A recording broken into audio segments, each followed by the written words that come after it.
Last year, our garden was completely unusable. This year, I'm turning it into an oasis, starting with the patio. I spent a lot of time last year turning this space into something that we could actually use, and it came a really long way. However, this is what it was looking like a few weeks ago.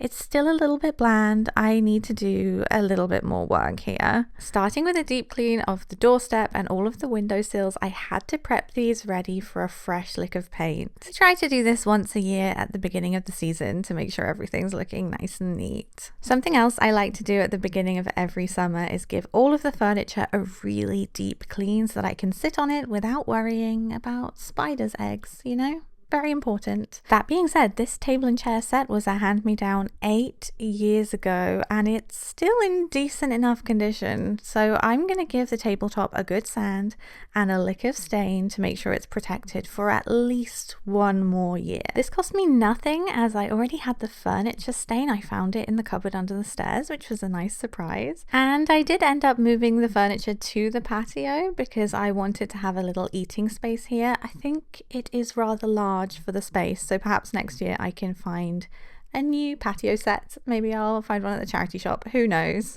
In the meantime, I have to pot up a ton of different plants and hedges to make the patio feel a little bit more alive.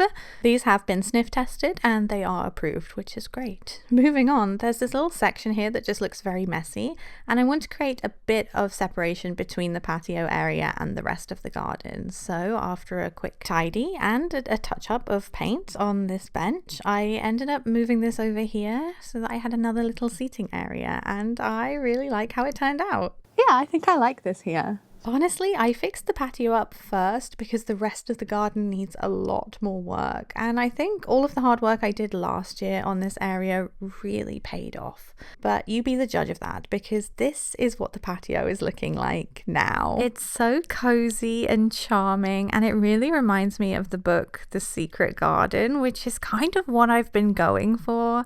So a win is a win, but now I have to turn my attention to the rest of the garden, which needs an awful lot of work.